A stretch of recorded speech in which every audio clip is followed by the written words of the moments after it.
this is what I'm going to talk about, alternative minerals for aluminium production. That means actually Nordic minerals instead of bauxite from around the equator. Next, please.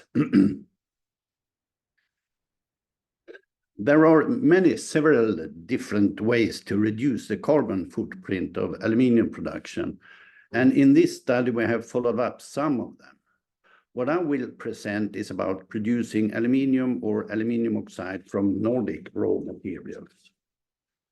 It might sound like a long distance shot or far-fetched, so to say, but we have in fact actually done this before.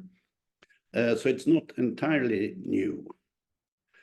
The European Parliament has adopted the Critical Raw Materials Act, which states that the metal aluminium and the raw material bauxite are both strategic, critical, and also expected to grow exponentially. In the first picture in the middle, we find aluminium and bauxite among 16 other critical and strategic materials. In the second picture, we can see the expected growth, the very exponential growth for aluminium in the European Union. I might think maybe that the Commission has mistaken the world production for the European one. I'm not sure. And who am I to say that the European Commission are wrong?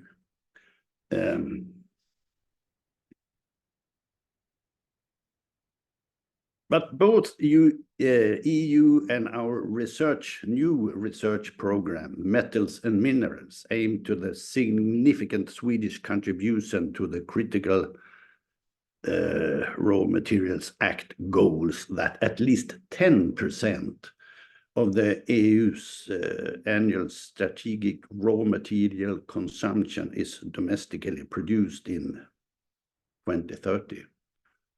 So we want to produce aluminium from local sources in Europe. And regarding aluminium, how will this be done? In the Earth's crust, aluminium is the most abundant metal. More than 8% of the Earth's crust mass contains aluminium. So next page, please. This is a little comparison between today's production of alumina, Al2O3, which is the trading name for the aluminium oxide, which always is the raw material for making aluminium. The metal aluminium does not occur in nature. It must be produced from aluminium oxide, alumina, which is the starting material for the electrolysis process that produces the metal aluminium. And the overall dominant process for this today is the one on top there, the Bayer process. And it has two big disadvantages, actually. One is that it produces red mud. You see there, you get some 4 tons of this toxic slurry for every ton of aluminium. So aluminium is actually a byproduct from producing red mud. And it also demands bauxite from around the equator with the long transports. So the most interesting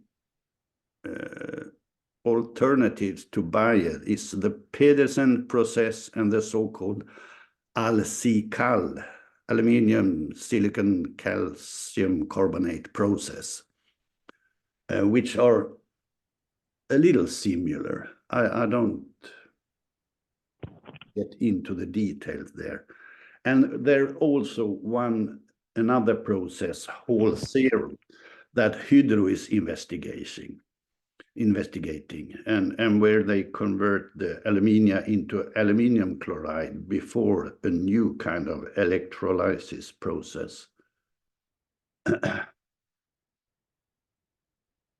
You can see in the slide here that the Nordic minerals consist of lower percentage of aluminium or alumina. But if you run these processes, you won't produce red mud, and you get white mud or gray mud, which consists of other materials. You can get silicon, calcium carbonate, pig iron, and all of these can be interesting industrial raw materials. And that means that we can allocate and distribute environmental impact between different industrial sectors. Other minerals with the question marks down there, there might be other processes that is interesting. So these, I'll get to that later. We can take next slide.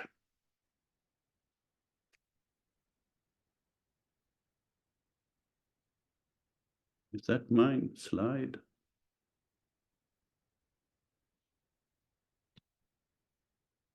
Try the next slide.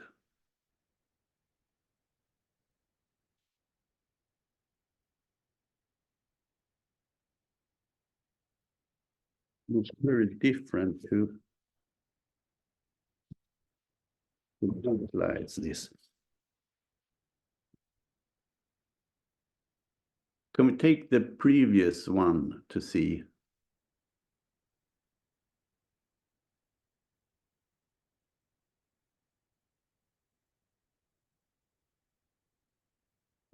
Okay, it has been changed in some way, but I just run this fast. There are 6 reasons, I think, to produce Nordic aluminium. And if we become at least partially self-sufficient, it means that we become less dependent on sometimes less democratic states. With the methods I have described, we also avoid the troublesome red mud. Long transports cause emissions of carbon dioxide. For instance,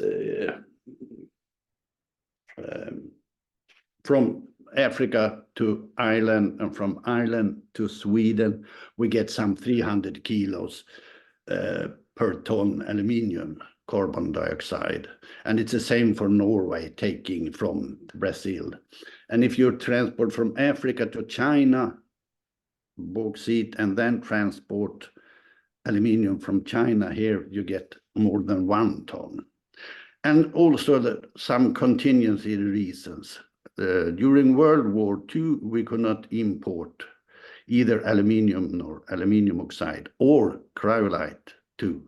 And we produced that from Swedish sources.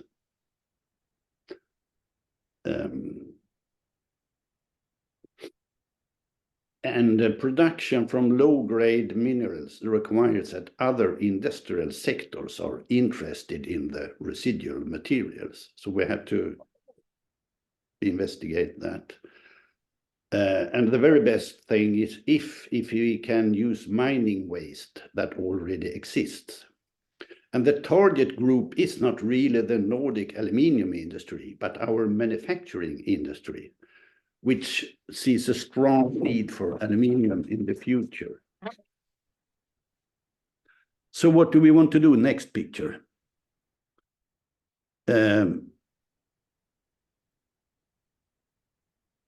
We want to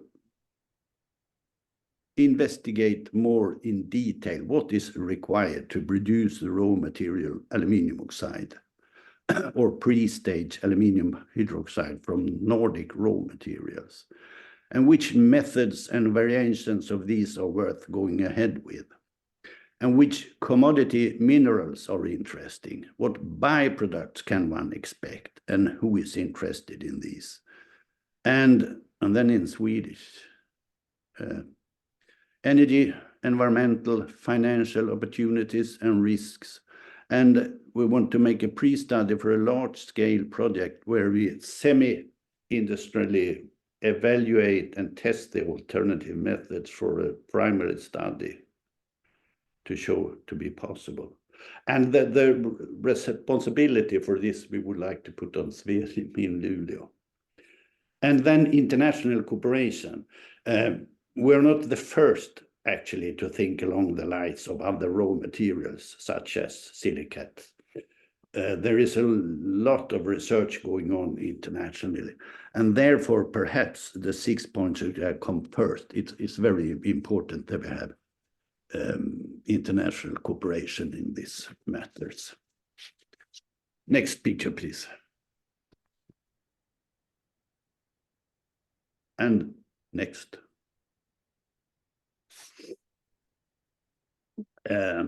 These just show a life cycle assessment, which is very similar to what we have experienced. That's quite new. I just found it a week ago, something like that. But here we can see, if we look at the first staple, that transport, the green sector, it has an impact. And the biggest impact is the pink one, which is calcination. That's in all different methods producing aluminium, alumina. You have to do a calcination in the end. And this is made by natural gas. Can we do this with hydrogen gas? We can reduce it a lot and take away the 14% for the long distance transportation. And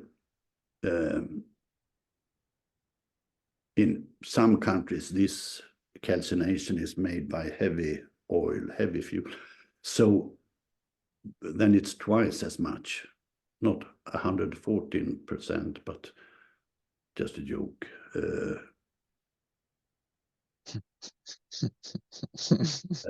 Well, someone. Okay, and the last picture just shows the Pedersen process, which was run in Norway until 1969. And this is what they produced, but they had bauxite as an input. But you see, you get almost half as much pig iron as you get aluminium, because from 1 ton of aluminium oxide here, you get some 500 kilos aluminium. And this calcium carbonate, we hope that the cement industry might be interested in. And this is, you see, you take the carbon dioxide back, so you don't need to produce carbon dioxide in this process at all. That's my presentation. Thank you.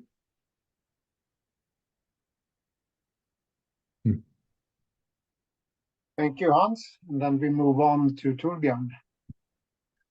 Yes, I guess you hear me. Well, I will be talking about inert anodes, and it means that I will be looking at the primary aluminium production. That is the step after the formation of the alumina that Hans just talked about. And here we are talking about a very important step to really lower the carbon dioxide emissions from all aluminium production. I've been gathered some information from mainly three different large projects that are going on in where they are trying to make to move this technique to industrial scale. You can look at the first picture, next picture. So the question is first, why do we want to have inert anodes? Well, the first point here is, of course, the most crucial point. or roughly 2 tons of carbon dioxide reduction can be made per ton produced aluminium if you take away the carbon anodes which are used today. And partly it comes mostly it comes from the process, but also that you don't need to make any carbon anodes. So if you combine that, you can save about 2 tons emission. Then they have some other numbers here. They have taken them from the companies pushing this technique. So these numbers could take a little bit, maybe somewhat overestimated, but they claim that there can be an energy saving of 15%. That's due to that the new processes can be much more efficient and you have closer distances between the electrodes and so on. But you can also remember that when you move over to inert anodes, you also need more electrical energy to compensate for the reduction of the carbon which are used in the Hall and Low process. So this number you can discuss a little bit, but some savings I think is possible. Then if you look at the next point, it's more clear, I think, because if you don't need to replace the anodes so often and you don't need to make so much anodes, you'll save a lot of labor costs and also some material costs. So that there you can estimate a large improvement if you can come into this new technique. Then the new technique also will give smaller cells, take less space. So as you look at this, you see that it's a real big step forward if you can introduce this type of technology. So let's go on with the next picture and see. So here is a simple schematic comparison between the old technique to the left, the whole row, well-known cell, and to the right, a more schematic of new technique. If you look at the left side on the anodes, the carbon anodes, there the reaction occurs, and that reaction gives carbon dioxide release. If we instead replace them with an inert anode, we will only release oxygen, pure oxygen. So actually it'll be an oxygen source instead. If you look at the anode, we have it on the bottom in the old cell. The cathode is on the bottom of the old cell, and there the aluminium is formed. If we make a new technique, we will need to have some kind of wetted cathodes to the right there, and there the aluminium will be formed. Then it can be collected and handled in different ways. I will come into the details later on about that. But we see here that we need to design a completely new type of cell and completely new type of process compared to the old one if we introduce the inert anodes. You can take the next picture. Well, then there's the question, what type of material can we choose for these inert anodes? Well, they are principally because there are 3 different types. We have ceramics, metals, and cermets, where cermets is a mixture of ceramics and metals. Ceramics, of course, have a good chemical stability, but they have no conductivity. They are difficult to handle and also brittle. The metals, they have a bad chemical stability, most of them, but they have other advantages like good conductivity and easy to manufacture and handle. Then you can think maybe you can try to make a compromise here and mix them, and there you can get something, of course, a mixture in between both of them. Now, in all these 3 big efforts, they have chosen metal as a basic inert anode. So that seems to be the important, the only trace that coming forward at the moment. And the metals are different types of surface treatments. So let's go to the next. Well, if we go to this type of technique with wetted cathodes and inert anodes, we can principally make a cell like a regular electrolysis cell, which are used in other cases when you make electrolysis. Actually, you have plates of anodes and cathodes close to each other. That will make a very efficient process with close distances between the electrodes. So this is a schematic picture. You can have vertical electrodes and you will get very compact cells and higher efficiency. So let's go on with the next picture. So here we have the 3 different efforts, different companies that have been working with this for a relatively long time and trying to make this to an industrial process. This data here with the availability, they comes from a report from the World Economic Forum 2021, where they claimed that they should have techniques available at different years. So LUCIS, the first one, which is a joint venture between Alcoa and Rio Tinto, and also Apple is involved with some money there. They have been declared to be available now, 2024. But it is not, and still I have no real information from them when. There are some rumors saying that they even are 4 years delayed at the moment. So it's an unclear situation. If you look at the next project, Arctus Aluminium, it is is Icelandic initiative. It's based on a patent from American. His name is Beck. They call it the Beck cell. They have declared it available 2028. I think it's rather 2030 now. And they are actually looking for money also for starting to build a larger cell. So they are in the stage of searching for money now. So they are also delayed. The third effort is more difficult to get a lot of information. But a couple of years ago, they communicated that they already are producing 1 ton a day. It means that they have 1 or 2 cells running on the full scale. But papers that they have shown some years ago that they only have rather contaminated liquid aluminum coming out from the process. They have, for instance, about 0.5 to 0.6% iron in the liquid aluminum. Although they anyway running the process and probably developing it rather fastly when they have it on stage and can do it in full scale. So I will just, they are the leading company at the moment in this area. So let's go on with the next picture. I will just go into some small details what the difference in different techniques are. This is the pattern from the LLC cell. To the left, we see a cross section. And here they have the cathode coming from bottom and anode from top. And the way they want to handle the aluminum is that the gravity will move the liquid down to the bottom, and then we see that they have a slope on the bottom here. So the aluminum will fall into the center, and the center there is a groove. So the aluminum will be collected in that groove, and then maybe slope to the side where they can take care of it. You can look at the next picture.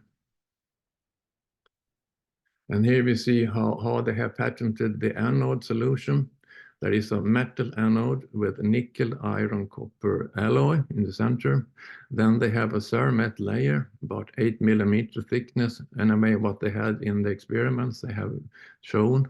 So there is the layer after about 900 hours use. You see some reactions both to the left side close to the anode and on the right side close to the bath. And if you look closer in the right picture, what this cermet contains, so it is the light areas here are alloys, aluminum alloys, copper, nickel, iron alloys. And then they have some different nickel, iron oxide, nickel ferrites, and nickel iron oxides. And they are the light gray parts here. There are some porosities. Here, one of the ferrites, the one at the top there, is the important one because that had rather high conductivity and also it's rather resistance to the bath. So on the very surface to the bath, you get a layer of this ferrite. They claim that iron can diffuse through this layer and compensate from some iron loss at the surface, which in turn actually means that they will have some iron loss and some contamination at the surface. But I can conclude. Well, go to the next picture then. So I see the next project Arctus cell, a Beck cell as they call it. They have focused a lot on the cathode you see to the right. They are working with a porous alumina in the cathode. The alumina is, of course, not conductive, but here the pores will be filled with liquid aluminium during the process. So the liquid aluminium will transfer the electric current, and then all the surfaces are covered by titanium diboride, which is wetting the aluminium, the liquid aluminium. So you really get a wetted surface. Then the next thing here is that they want to transport the liquid aluminium to a container at the side of the cell. And that will be done by siphoning. So it will be sucked up more or less and collected at the side. The anodes, they don't talk much about the anodes, but that is a nickel, iron, copper alloy also. Let's go to the next picture then.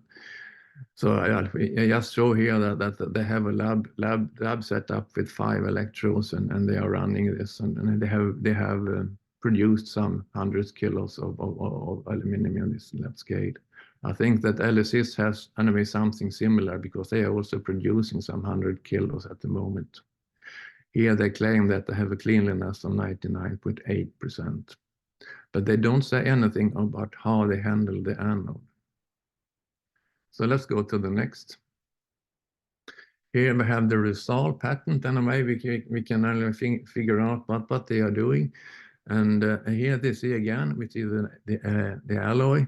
It is an iron, copper, nickel alloy. And then they do heat treatments of this alloy, so they get a protective oxide layer.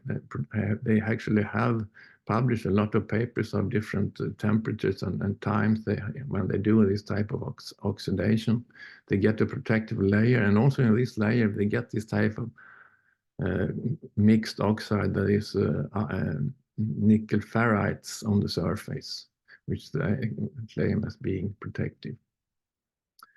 So these are actually the 3 ways, and they are interesting to see that all end up with a similar type of metal alloy.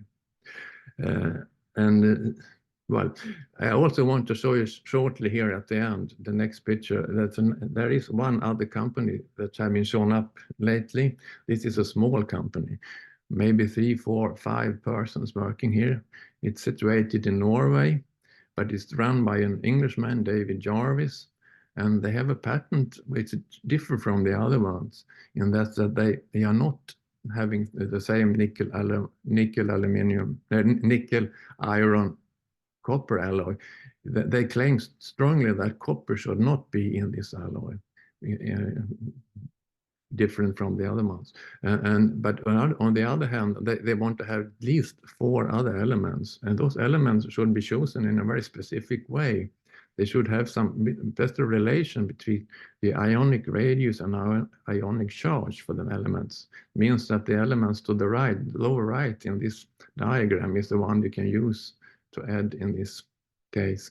In experiments they have been doing, they have used elements like silicon, vanadium, manganese, and iron, aluminum also as these added elements. They had done some experiments and actually shown that by dipping this alloy in electrolyte at 950 degrees, they get some kind of protective layer that is self-healing. So this might be another trace.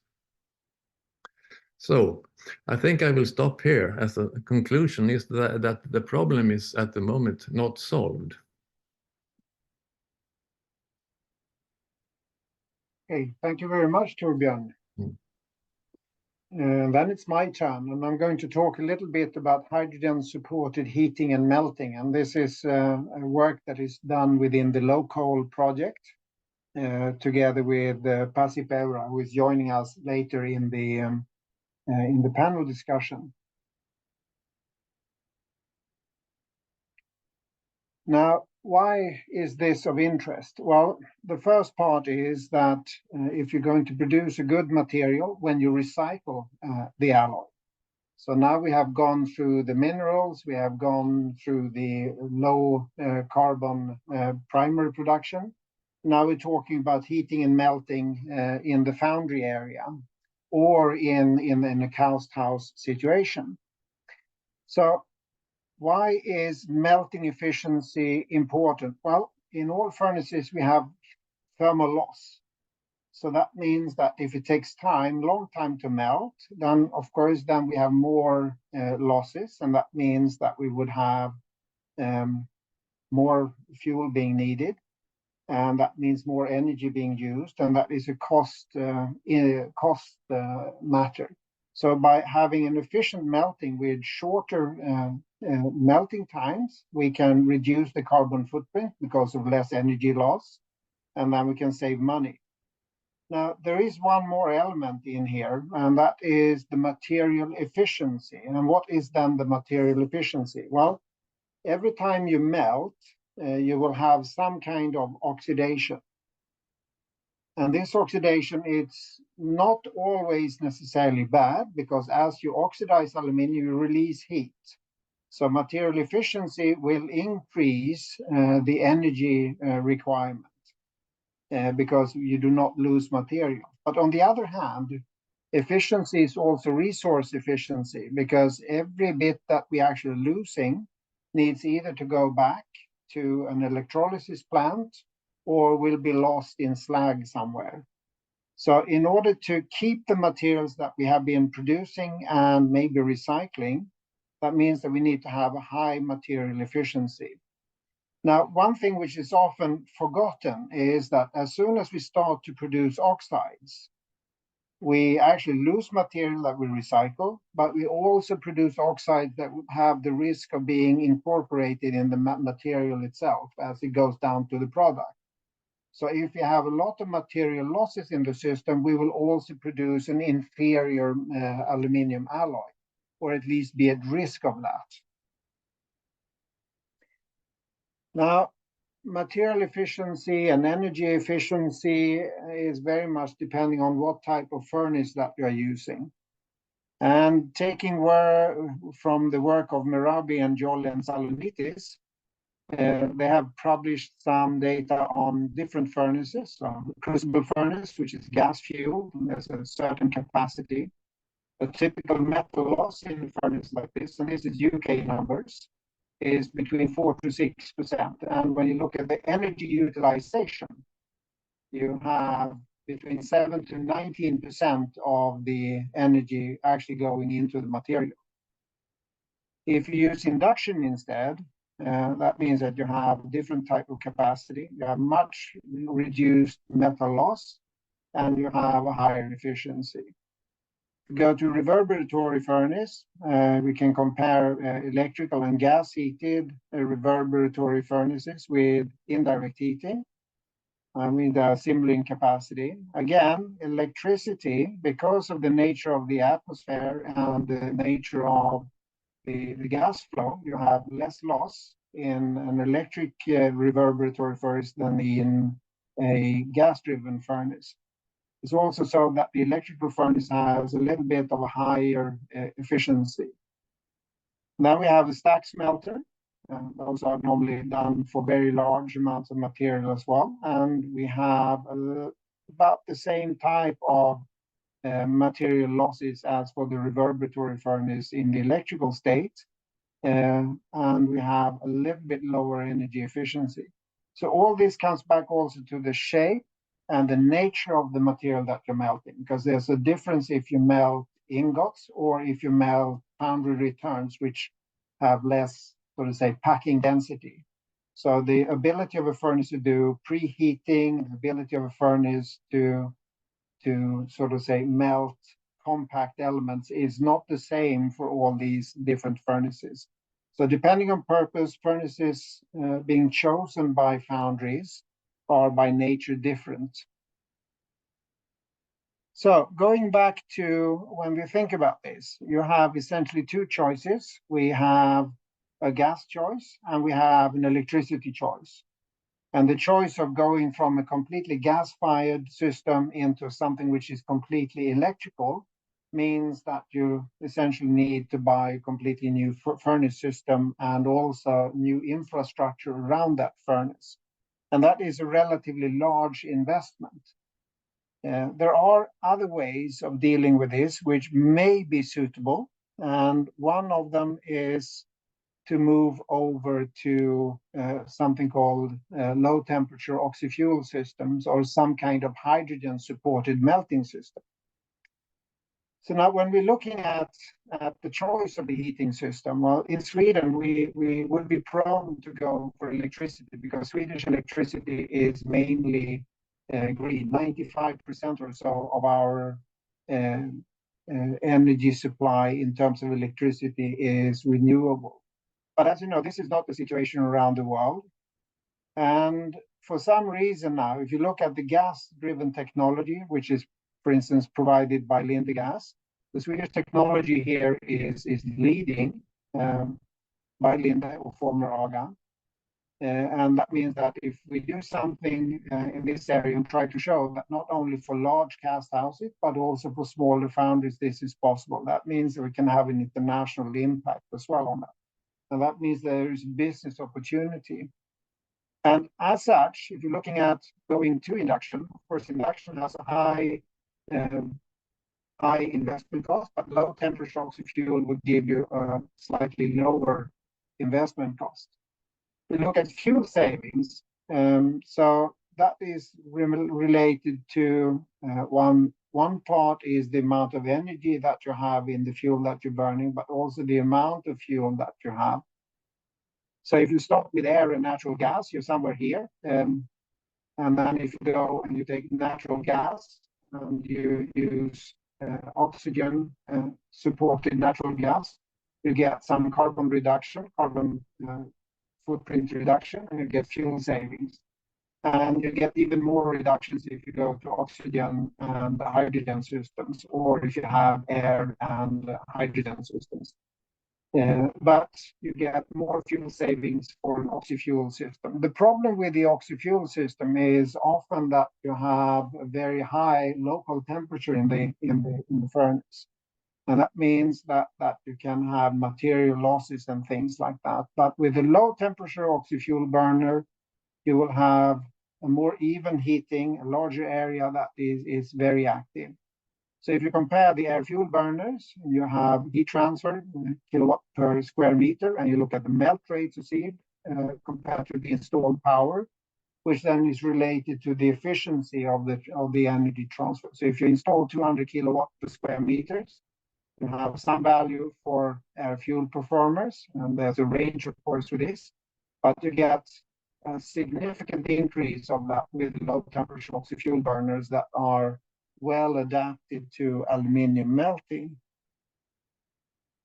Looking at what has been published in the area, to take the low temperature oxy-fuel burners, you have a very high melting capacity per unit surface area. You have a strong reduction of specific fuel consumption. You have a strong reduction of carbon dioxide emission. And then you also have a reduction in off-gas volume per kilowatt. And that means less gas being used, of course, and less gas being lost. And then you have a strong reduction of so to say, the off-gas volume per ton of aluminium. Now, for most alloys, there's an unchanged recovery of aluminium. There is, of course, naturally a challenge here with magnesium-containing alloys and such, but this is still something which is which has been shown that you have a reasonably unchanged recovery. One issue that is often a concern is the wear of the refractory of the furnace, so that is also unchanged. And with the sort of reduced fuel usage, you also have a reduced noise situation. Now, what is unknown at the point, which is also where the outcome of the low coal project is this type of activity, we're also looking for partners in the future, where we see that there is a possibility of not just changing with low temperature oxy-fuel, but it should be possible to combine with electromagnetic stirring. And that means it's commonly used to homogenize material now, but how can we use it to increase the melt rates? So we're looking at increased productivity, we're looking at lower energy consumption and reduced dross formation, because that is also a time matter. And that means we get a higher yield in the process. This is also supported by, if you have a hot surface, if we can distribute that into the bath, then we can so to say, have more homogeneous temperature and a better chemical composition situation. So the aim for us is that by looking at how we can reduce the melting time, we would like to study preheating effects, the use of low temperature oxy-fuel burners, and also electromagnetic stirring to make sure that we have increasing melt rates. We would like also to see what type of preheating and charging effects. How do we add material in order to reduce the material loss? How does the furnace atmosphere affect, especially elements with magnesium-containing alloys? And then we have, well, this is essentially the magnesium content, which is the primary part, and then the effect of stirring in the material loss management. And all these should target carbon dioxide footprint reduction. And that is also part of what we would like to see if we can start a project on. And with that, I would like to sort of end this portion of the work and move on to the next. And I think I'm just 3 minutes behind the schedule, so I will move over to you, Ulf. So welcome. Thank you. So, I am Ulf Sjöström. I'm working at Swerim in Luleå. And Swerim are and has been working very, very active in the applied research for reducing carbon dioxide emissions from metal producing, especially for steel industry, but also for mineral and cement industry and ferroalloy industry.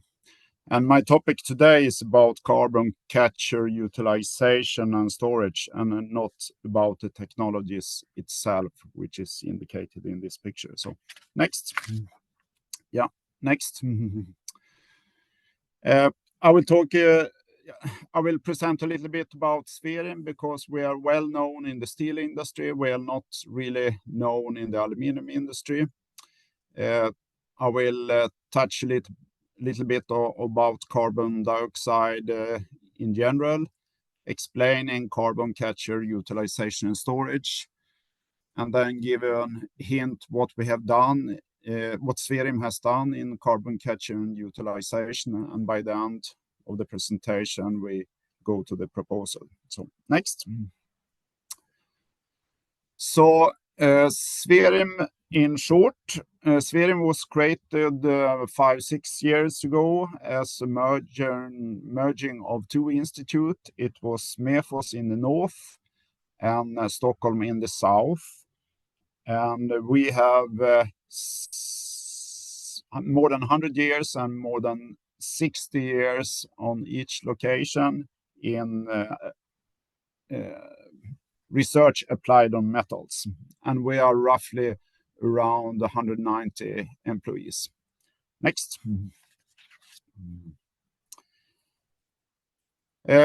We used to say that we have a steel plant in the scale 1 to 10, and the picture what you are seeing here is a tapping from the electric arc furnace.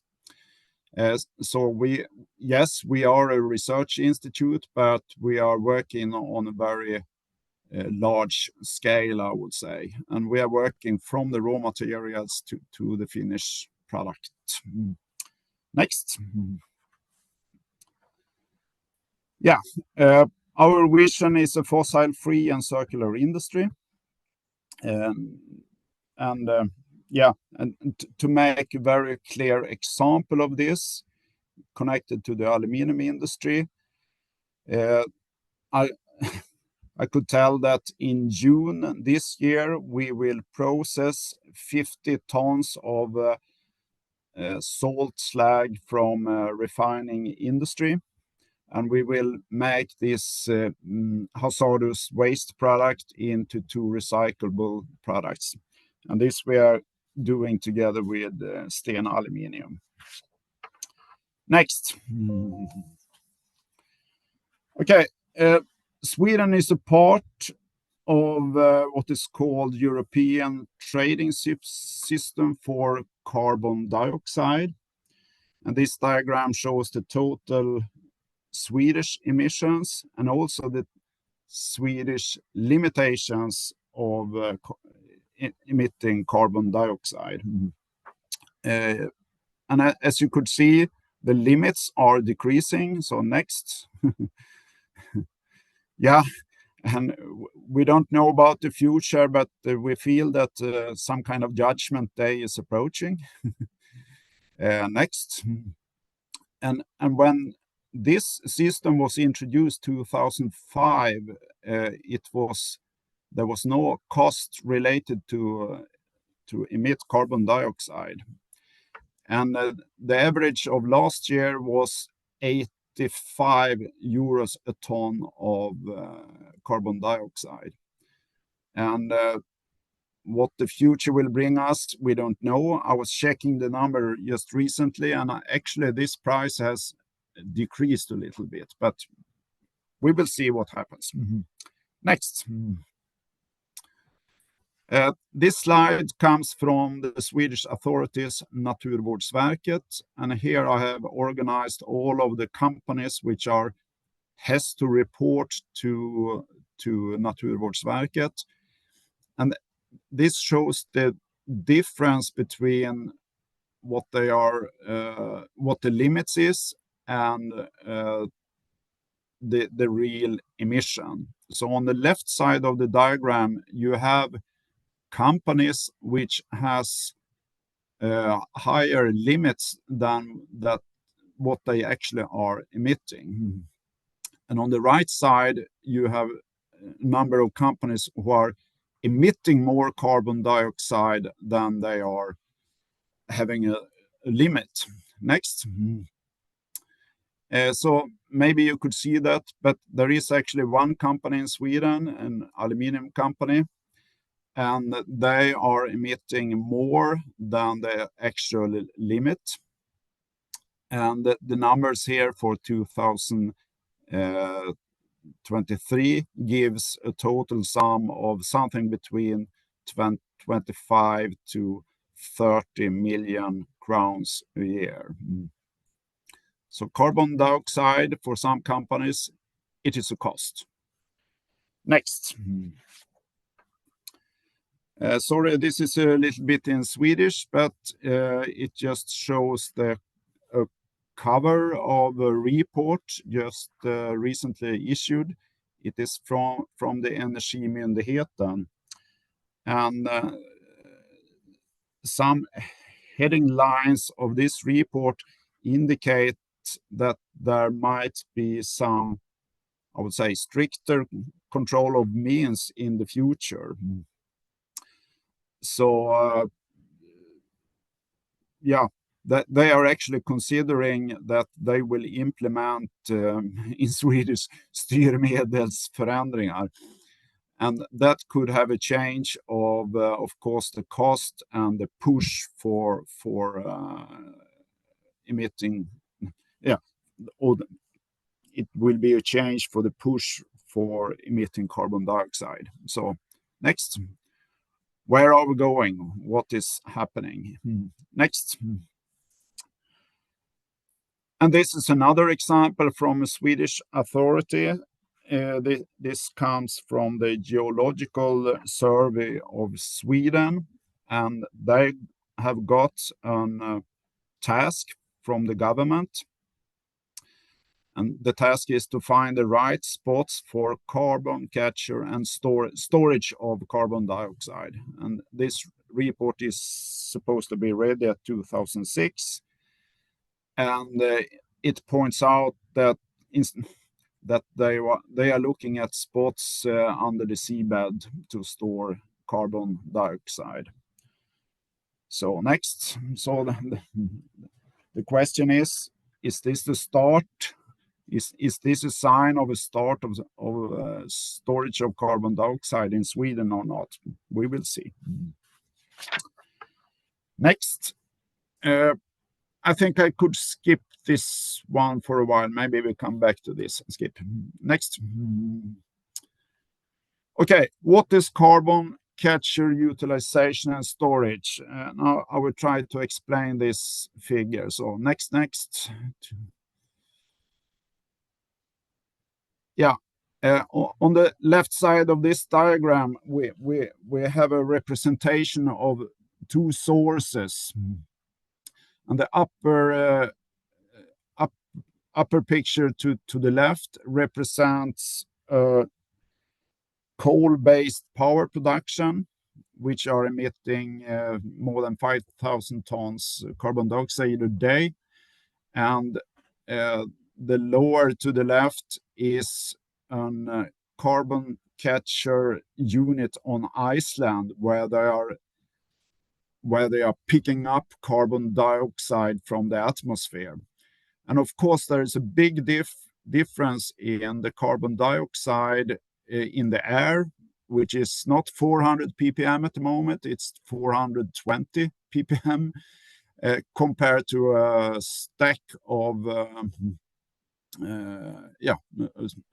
process gas stack, where you have, in this case, 25% of carbon dioxide. So this is the source. And if we take next and next, and here are two examples of use or storage. And the upper part, here it's indicated 20 tons of methanol. And this is material which we at Sverim has produced from blast furnace gas. And the lower to the right, that's from Norway. It's the Sleipner project. And in this case, they are storing more than 1 million ton carbon dioxide a year. And they do this of two reasons. The first reason is that when they are injecting carbon dioxide into the porous rock, they could extract more oil and gas. And the other reason is, of course, that they are avoiding the cost of the trade system. Next. So once again, we have sources to the left, we have sinks to the right, and this is just a little bit of a philosophic reflection. So next. the politicians, they would like to, of course, extract the carbon dioxide from the air, and they would like to make some kind of useful products. Next. If you're running a company which are emitting carbon dioxide, of course, you would like to solve your problem with emitting carbon dioxide, and of course you would like to make some useful products. And by the end of the day, next, maybe the most realistic is that it is not to pick up the carbon dioxide from the air. Of course, we should, due to technological reasons, we should use process gas where the carbon dioxide is high, and in the end we probably will make storage about from this.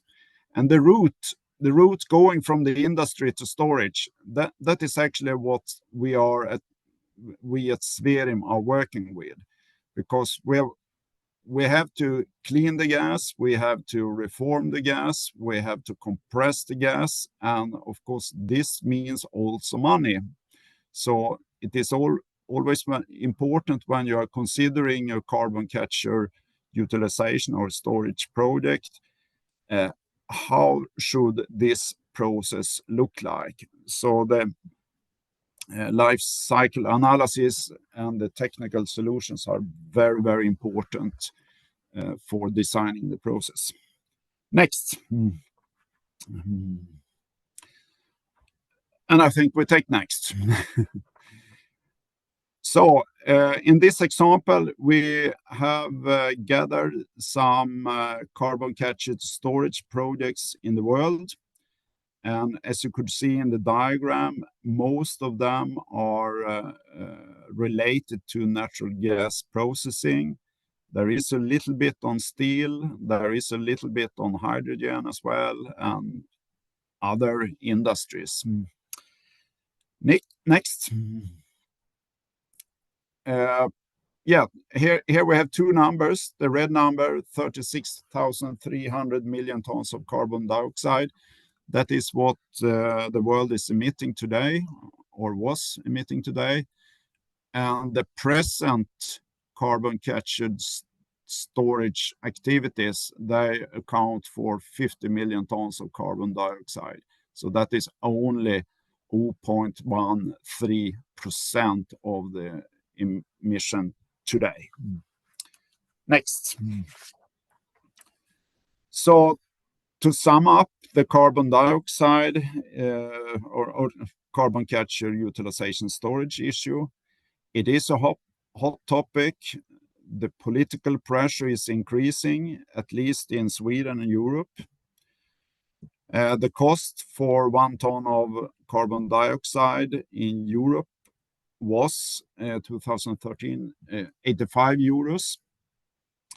And then when you start looking at different industries, then the aluminium industry is small compared to iron and steel and cement industry and natural gas industry. CCS is applied globally, but it is applied on a rather low level, but it is growing. And the big projects are applied at the large emitters like natural gas production. Next.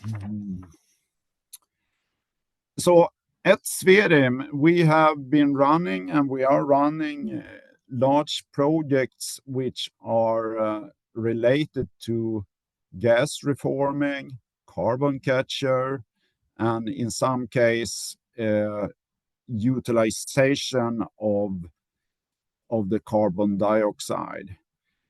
The one example I already mentioned, that the Fresme, the second from the left, here we did methanol from blast furnace gas. In the Initiate project, we will make urea. But we are not actually, Swerim as our organization is not working with the storage itself, but we are working with the technique how to catch the gases, how to reform the gases, and how to separate carbon dioxide from the rest of the gases. Next. Next. Just to emphasize, we do have a pipeline which are connecting Swerim to our neighbor SSAB, the steel plant in Sweden. And in this pipeline, we could bring over blast furnace gas. We could bring over something called LD gas, which has a really high concentration of carbon monoxide, and also coke oven gas. Next. And it's maybe a little bit difficult to see, but this is actually a reactor where we are reforming the gas. Next. And we do also have an own electrolyzer of hydrogen for hydrogen.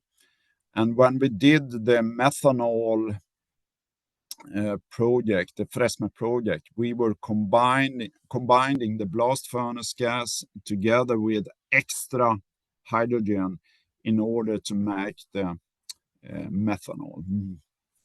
Next.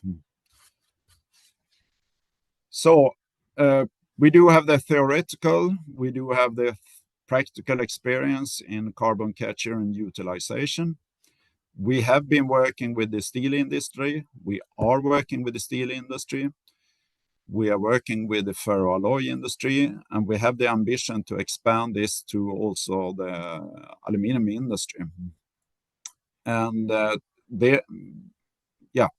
we are proposing to initiate a pre-study in order to increase the knowledge of carbon capture or carbon capture's utilization applied in the aluminium industry.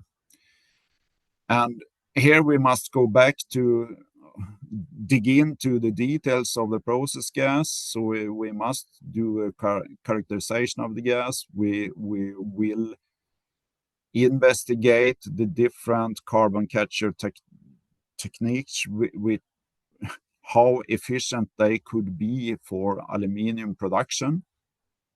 And we will try to give some kind of estimation of the technical removal rates of carbon in these gases. And of course, we will have a look at the international running projects applied on the aluminium industry. Next, I think this is the... Yeah. There are very few publications of carbon capture in the aluminium industry, and this is one example from France. It is applied at the primary aluminium plant, and I think the work is done by the EDF, which is an energy company in France. And in this case, they have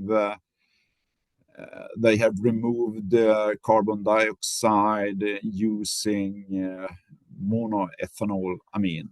And this is something we would like to have a similar look on the Swedish industry. And I think that concludes my presentation. Yeah.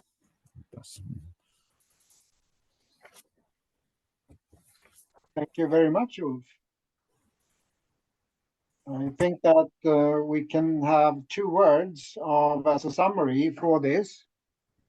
Well, one thing which is clear, that if you look at alternative minerals for aluminium production, there are plenty of alternative sources, and Sweden seems to be relatively well equipped when it comes to minerals suitable for alumina production.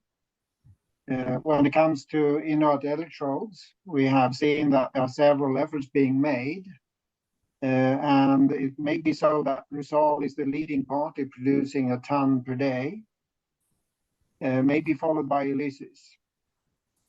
But there's a lot of questions in and around how viable it is, even though there are strong parties involved in that.